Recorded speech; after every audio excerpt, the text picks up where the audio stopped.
Mama, are you nuts?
Good morning, everyone.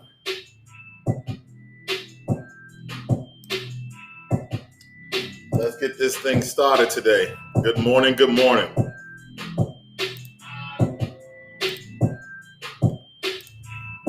Good morning, everyone. This is Financial Literacy 101, and today we'll be talking about AMD Advanced Micro Devices stock. Now, I gave some information out in the stock early this year about that this was an absolutely good buy, but I eventually sold off my shares that I had in AMD, and I don't believe that it was a good idea. Selling my AMD was not a good idea. We're going to get into it. So without haste, let's talk about AMD. Okay, AMD. So Advanced Micro Devices. This is a semiconductor company. So over the past 5 years, AMD has been up 3,800%. In the past year, they've been up 124%. The last 3 months, almost 20%. The last month, almost 14%. The past week, they've been down almost 1%. And then today, they're up almost 2%. So this stock has been doing very, very well. Okay, this stock has been doing very, very well. And I love this stock, and I should have stayed in the stock. So I'm kicking myself in the butt right now because AMD is a hybrid between NVIDIA and also Intel. I believe it's a hybrid because it deals in both sectors almost heavily as NVIDIA and Intel does. They deal with gaming and also semiconductors, microprocessors, GPUs, etc. Now, if you guys have a laptop or a desktop, most likely, like I'm looking at my laptop right now, and the stickers I have on it is Intel Core i9, NVIDIA, GeoForce GTX, and then Energy Star sticker, whatever. But a lot of these are being replaced because AMD is coming into the game very, very strong, or been in the game very, very strong. And a lot of these are being done simply by AMD, not by Intel and NVIDIA, but AMD is actually holding a lot of the lower end to medium end laptops and desktop computers. Now, let's get into it. Now, you see right now this morning, I went in, I bought me an option. Okay, I bought me an option. It's going to expire in April 2021. So hopefully I can make some money off of that. So let's get into, if you guys are not familiar with Advanced Micro Devices, let's get into it. Advanced Micro Devices engages in the provision of semiconductor business. They're just talking about microchips, guys. It operates through the following segments: computer and graphics and enterprise, embedded and semi-customs. The computer and graphics segment includes desktop and notebook processors and chipsets, discrete and integrated graphics processing units, data center and professional GPUs, and development services. The enterprise, embedded and semi-custom segment includes server and embedded process semi-custom systems on chip products. Development services and technology for game consoles. The company was founded by W.J. Sanders III on May the 1st, 1969, is headquartered in Santa Clara. Now, what's funny about this, NVIDIA, I believe NVIDIA was established in 1968, and Intel is new of the three, and I believe they were established in 1993. Now, AMD has roughly 11,400 employees, and they have a female CEO, which is actually, a great thing. I love the whole equality thing. So good morning, Jermaine Anderson. Yes. Now, there are some top stories when it comes to AMD that we need to really pay attention to. Okay, so this guy right here, Tony Zane, who's a big analyst for Benzinga, talking about his thoughts on advanced micro devices. Will AMD stock reaches 200 by 2022? I'm going to say yes. I'm going to say yes. I've been saying yes on AMD for years now because, again, they deal in the markets of Intel and the markets of NVIDIA. We'll get into it. Computer chips, okay? Now, the analysts on Robinhood are saying 39% buy, hold at 53%, and sell at 8%. I agree with the sell, but I think that the buy and hold should be flipped. I believe that the buy and hold should be flipped. And I'm pretty sure Zach's on this was going to agree that it should be hold if you have it, okay? But again, this is a great way for you to make some quick cash by buying an option. This is a great way for you to make some quick cash by buying an option when it comes to AMD. Now, hear what the bulls are saying. AMD's recent CPU and GPU offers have been more competitive with Intel and NVIDIA products. Again, they are the middleman, okay? It's like Intel is over here, NVIDIA is over here, but AMD is blended with both products and sectors in those industries, okay? It says respectively moved to the nanometer process technology in 2019. AMD has a sight set on Intel's dominant server CPU market share, and its EPYC server chips have been proven to be comparable with certain Intel chips in some benchmark tests. This is competition at its best. So their 5-year performance at 3,800% has done very, very well for this particular stock. Now, I believe this is a long-term investment. I'm going to give this a 3-flame rating, okay, a 3-flame rating. But also, this is a great way to make money off option trading. So if you guys are trying to make some quick bucks, do a long-term option trade, April, May, June, July, okay? And I'll show you the positions in that, okay? I'm not going to get into what the bear is saying, but we can look at the market from Q2 when COVID-19 hit to now. Look at the earnings. Look at the difference in the earnings, okay? Now, 38 minutes ago, I bought a contract at $394. I'll just show you a little bit about that. It says submitted today for $395, good for the day. And then this expires, I believe, in April, okay? Here are the competitors, NVIDIA, Microsoft, Intel, and Square. I do believe that. So take, for instance, right, you want to come over and say trade, AMD options. Then you change your options all the way down here. Now, the further you go out, the more expensive your options, because I'm doing a call options.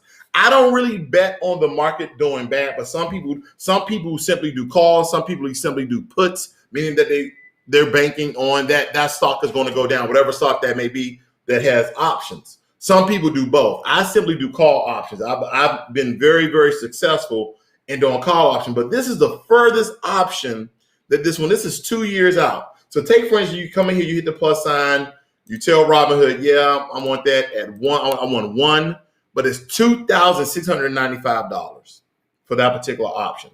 Because again, you're buying this, okay, at $26.93 times 100. That's why it costs that much for that option. Now we can look into the implied volatility at 51.89%. I believe that's too far of an option, okay? There's going to be a lot of volatility, and you may not get your money back from that. So when I'm looking at options, I kind of look at 6-month options, okay? So right now we December, so January, February, March, April, well, it's 4 months. But nonetheless, I look at the 6-month option, so May, June, let's go back. Right around here, okay? I will look at that. Let me go back here, get rid of this one. Now, this may be more feasible at $1,370, but listen, when you're doing option trading, you have to be very cognizant of a few things, okay? And I'm not going to break down option trading because that's a long, long story. I've already done that. But you don't want to buy an option within the same month unless you're gambling like I do sometimes. You're just gambling, okay? You're just gambling. You want to look for long-term options so you can pick when to sell that option to make a profit. So June 18th for this stock is not bad. You got 6 months, 6 to 7 months to actually look at the volatility of that stock going up and down. Now, right here, can you buy more than one option? Sure, you can. So you got 100 shares each at $1. So option is a contract to buy this stock at $13.70, even though this stock is at $93.27. Now, most people don't go ahead and buy 100 shares of this option. They just make the profit off them betting on the contract. So you can go in here, put 5 options in here that's going to cost you $6,850. That may not be feasible for a lot of people, okay? So I'm just showing you how to go about buying your options. I digress. Let's move on. So what are we going to find out with this one, okay? Now we're going to look at to see where the buy rating is and also the performance. So right now, year to date, look at this. AMD is up 103%. The past year, they up 120%. Very imperative. Now, their analyst ratings here are saying that they're overvalued. I don't agree. I just don't agree. Okay. Analysts, just like analysts from different platforms, they may agree, they may disagree. And you see that on this, you see this on this program a lot of times where I'll go to different platforms and analysts are not adding up. They're all saying different things because this is their perception. This is their assumption based upon indicators, analysis, and what they think. Okay. Again, so this is a company that's operating out of a little bit of a profit at 0.72 cents for their earnings per share, their EPS. Okay. Now, when it comes to Yahoo Finance, and we're looking at the trajectory of their stock going up, they've been doing very, very, very well. Do I believe that you should buy AMD? I'm just gonna let that fester for a second because I'm gonna show you another analyst rating here. We already went over this. Yahoo Finance analysts are also saying that this stock is overvalued. Again, I don't agree. Let's move on. Zacks is saying that this stock is a hold. I agree. I think it's a weak buy. I won't say a strong buy, but I'll say a weak buy. I think you should buy some. I think you should buy an option. I think you should buy a couple of shares.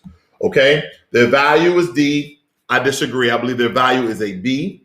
Growth is an A. I agree. Momentum is a D. I give it a C. And then their overall VGM score, I believe, is a B. Okay. So I believe that this is a buy. And I give it a 3-flame rating. Okay. And I'm going to tell you why. Just looking at what Google has listed before you actually go into the website, it already shows you the markets that they're in. They're into drivers and support. Their new they're not new Ryzen chip, but their Ryzen chip has been very, very popular. They've been blasting this thing like, the best thing since sliced bread, okay? The Radeon graphics card, a lot of people are comparing the Radeon graphics cards against the NVIDIA GeForce card. And then they're also in gaming. Gaming is huge. Gaming is what got NVIDIA. Let me show you NVIDIA, because NVIDIA is blowing up. This is NVIDIA per share, $531. Let me show you in the past 5 years. Look at this. 1,500% on NVIDIA. 1,500. This is mainly because of gaming with NVIDIA. Okay, yes, they do other things like graphics processing you and your GPUs and your Tegra processing segments. What else they have here? They have a lot of gaming. Their gaming industry is what's helping NVIDIA to boost their market shares, okay? So NVIDIA, you got the GeForce RTX 30 series, and it says right here, computer game company. So I'm going to go back to AMD, semiconductor company. So again, when you look at this, they're a semiconductor company, but they deal in all segments of technology when it comes to chipsets, microchips, semiconductors, gaming, graphic cards, etc. They're all over the board, but they're doing very, very well. And a lot of popularity is coming from their Ryzen chip and also their Radeon graphics card. To note, let's move on. Intel. Let's look at Intel. Now, Intel is at a lower price point, and a lot more people are more privy. Like, I'm going to go over to Intel. Because AMD, they're up in the 90s. Let me show you what I'm talking about. AMD is $93 per share. Okay. And the people are like, I want a couple of shares, but I don't want to spend that much money. Is Intel a good buy? I believe that Intel is a good buy too. But I believe that AMD is going to reach $200. So when you really look at $93, you're like, I can make $100 on $100. That's 100%. Think about that. If you buy it at $93 and in a couple of years it goes up to 100, goes up another $100 at $200, you made over 100% of your money for your ROI, your return of investment. So that could be very, very good. Do I believe that's going to occur? I do, but that's my opinion, okay? So let's look at Intel. What does Intel say? They also say they're a semiconductor company, okay? And it says here they got the processors, Intel Core, but you see Intel doesn't really say nothing about gaming, okay? You don't see nothing about gaming. They simply say that we're a technology company that deals with semiconductor companies, okay? And that's why in my computer, I see Intel, I have an Intel sticker, and I have an NVIDIA sticker, okay? Again, I'm giving you some perspective. I go back to AMD, it says it's a semiconductor company, but what does it also deal with? Graphics, gaming, benchmarks, A&M Radeon, where gaming begins, Ryzen chips, Radeon graphics card, and then you go back to NVIDIA, computer game company. It's only dealing with drivers and chipsets mostly for games, where AMD, again, is the middleman between Intel and NVIDIA. Let me tell you something. A lot of low to high-end laptops and desktops are going with AMD because they're getting a great quality product at a cheaper price than Intel and NVIDIA. That's just something to think about, okay? All right, so now let's talk about this stimulus package. I've been telling people on my channel here for a very, very, very long time that don't put your hopes up for a stimulus check. And I gave some information out yesterday. Not yesterday, excuse me, a couple of days ago, how that they were leaning towards giving us a stimulus check, and now they are rescinding that message essentially. And I keep telling people, you need to essentially fireproof your finances. You do. Because if you're waiting for the government to bail you out once again, think again. And I don't even know if Joe Biden is going to give a stimulus check. Donald Trump, they're really saying now, Steve Mnuchin, all these, Republicans and Democrats, don't matter who you follow or who you serve, say that with a wink, but they don't know if there's enough money in the economy to give Americans a second stimulus check, whether it be an extra $300 for your unemployment or either extra monies for your healthcare workers and first responders, or even for the average day American of your $1,200 stimulus payment, or your $2,400 if you're married, or the extra $500 to up to 3 kids. They right now they're going back and forth about whether they should give it or not. But this is what I'm talking about, where you guys tune in for pertinent information for your lives day in and day out, looking for this information. And it's like you living your life in a merry-go-round because you keep hearing the same information day in and day out. And people are essentially praying, not P-R-A-Y, but P-R-E-Y, preying on your views and your watch time, but not giving you vital information. They're just giving you updates. It's not that anyone is being fraudulent. It's that the way they go about the business is that there's no new information. It's like, oh, this person said this today, so that's a video. This person said that today, and that's a video. I don't like the way to go about like that. I just believe that it's fraudulent, in my opinion, when you come talking about the stimulus update, because a lot of you, ladies and men, you guys go out, ladies and gentlemen, you guys go out and you look for YouTube videos or Twitter videos or Instagram segments thinking about the stimulus update. Listen, you need to do something other than wait for the government to give you money. You need to do something other than waiting for the government to give you money. Okay, because here's some of the headlines. Okay, I just typed in, let me see here. Let me blow it up for you guys. I just typed in stimulus check update. Stimulus check could get you 1,200, 600, or nothing. Congress may vote on 200 payment. Here's the latest. That's 2 days ago, 1 hour ago. Stimulus update. Congress enters critical week to make a deal. So, of course, you're going to say, I'm going to read that particular story. Let's see if this website lets me in so we can talk about. Again, this is fair use for any YouTube people watching this video. I'm looking at this under fair use. All right.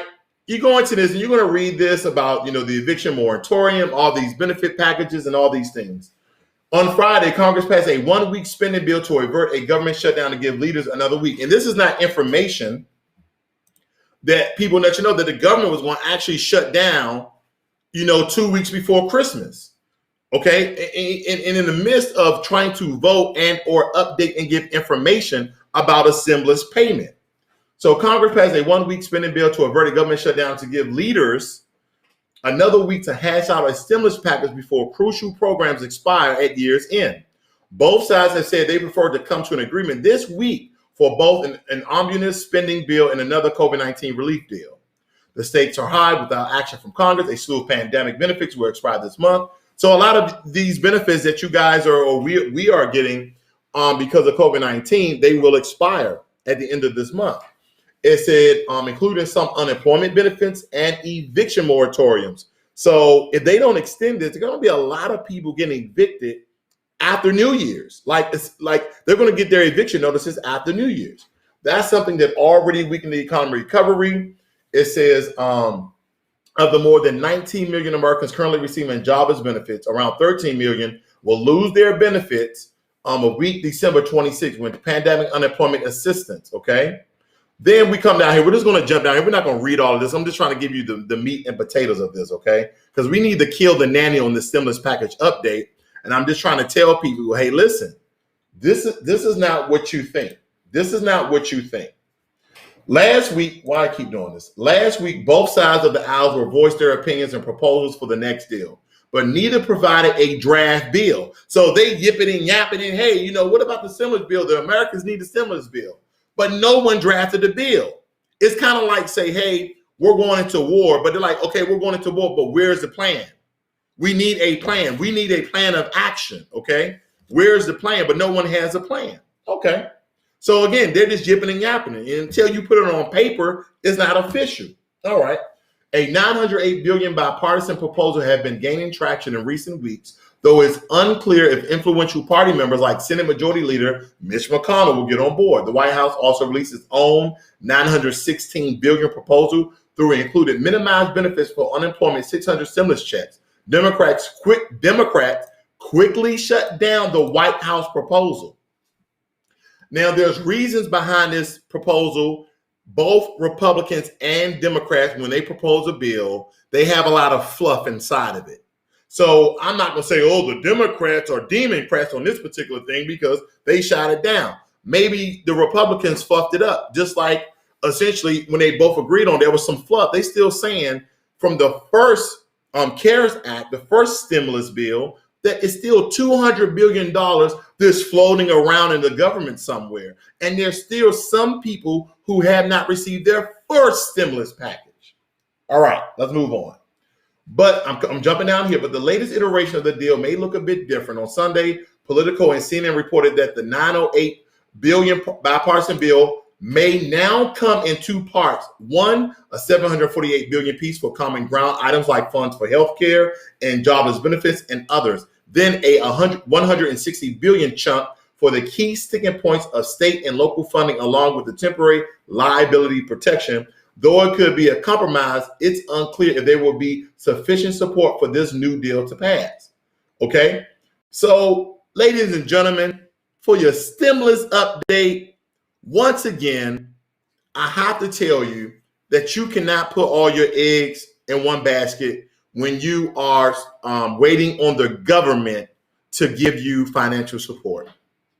The most thing that we can rely on, if they extend the eviction moratorium so millions of Americans are not homeless, hopefully they will give extra unemployment benefits. But when it comes to those individual payments, that $1,200 that we received, was it March, April, May time frame? I don't see it occurring. I don't see it occurring because those payments are monies that they're going to take from your tax dollars. And listen to this. Next year, look at inflation to rise from anywhere from 2.5 to 3%. Look for inflation to rise 2.5 to 3%. Okay. That's going to be a historic number when it comes to inflation. That's going to kill a lot of people's investments. But nonetheless, anytime you take money out the government at this rate and at this amount, and you're going to do it twice, inflation has to rise. That's just the way the economy works. Okay. So hopefully I made some realistic statements to you guys. I know that's not expiring. It's not going to inspire you, but I want to be down to earth and informative so you guys go about like, what's my next steps to secure my financial future by not waiting on the government to help me out. This is Financial Literacy 101. Learn money and be inspired. You guys have a great day. I'll talk to you guys on the next one. Peace.